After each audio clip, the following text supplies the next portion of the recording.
Hey there, this is Mariak.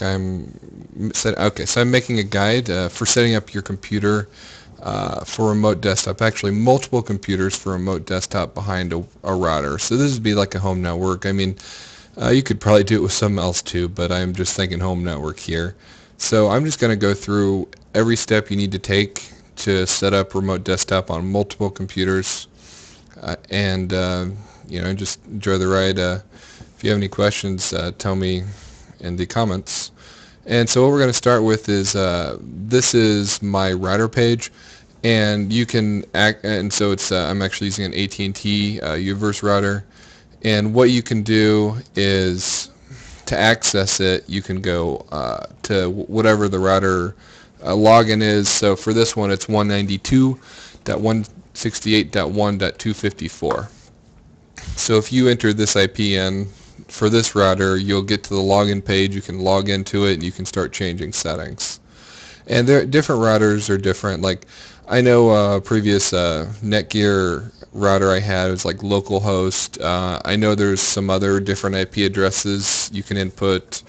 It depends on the router, it depends on the manufacturer who made it. So in this case, though, that's the IP we use to connect to the router.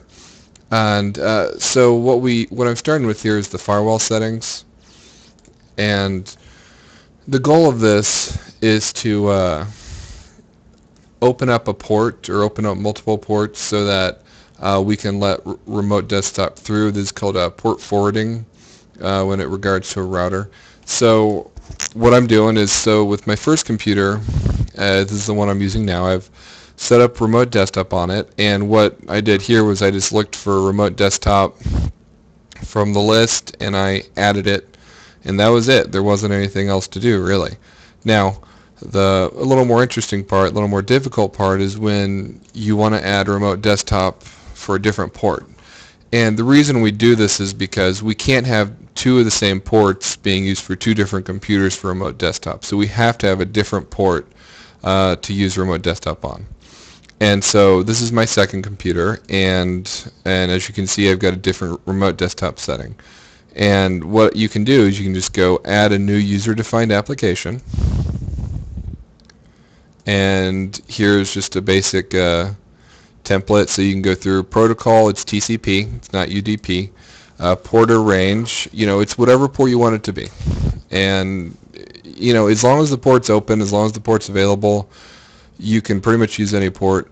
I'm using 3390 because it's one up from 3389, but you can do whatever you want.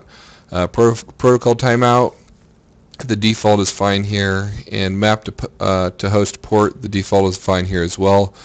That's actually just going to be 3390 here, and we don't need to input application type. So the main things you have to do here, you're using TCP, and we're going to be using a certain port for our port forwarding for remote desktop, and of course you want to name it something like remote desktop 3 or something like that.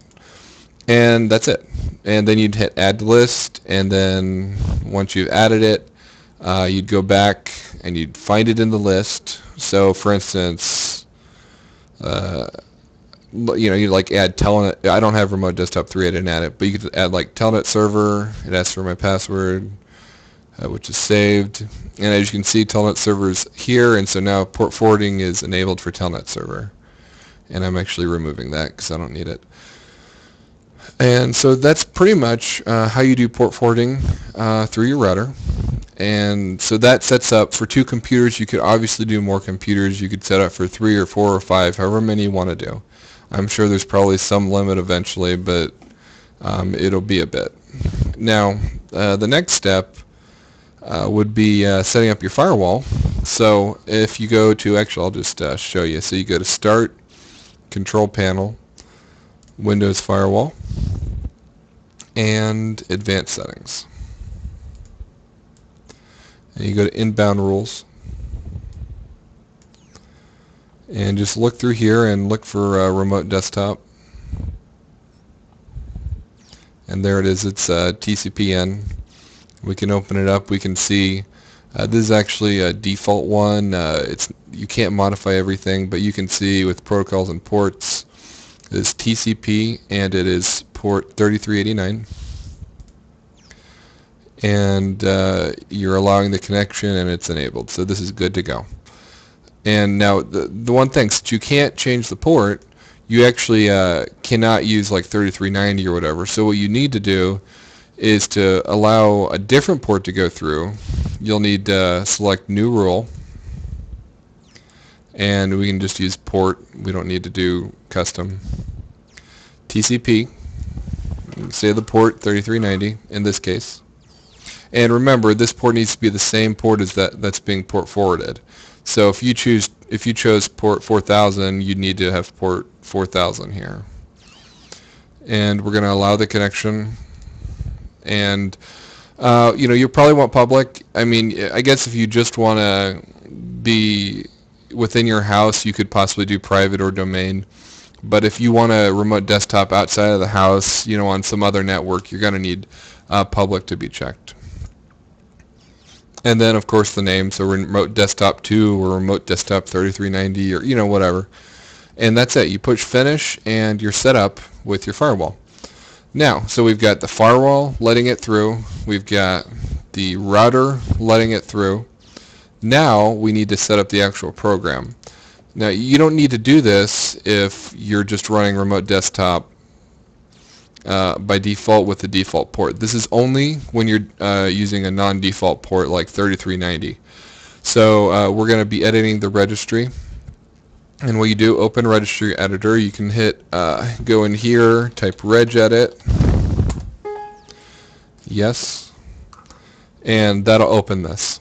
Now, so you'd go HKey local machine, system, current control set, control, terminal server, Win stations, and RDP TCP. And within this section you should find port number, and there it is. So you double click on this. This is the this is the hexadecimal value. Let's switch to decimal so we don't get confused, and just put in whatever port you want to use. This once again has to be the same as the port being let through the router and the firewall. And once you'd hit OK, and then that's it. You exit out of this. And that's about it for actually configuring your system. Now, as far as connecting to the computer that's been set up, so you can go to the remote desktop program. So that would be Start, All Programs, Accessories, and Remote Desktop Connection.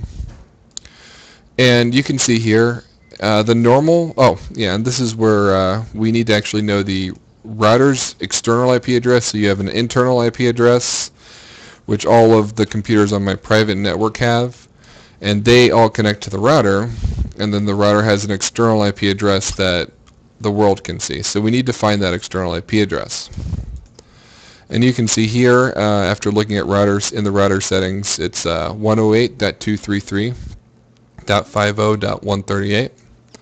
And so we would just copy paste that into our remote desktop connection.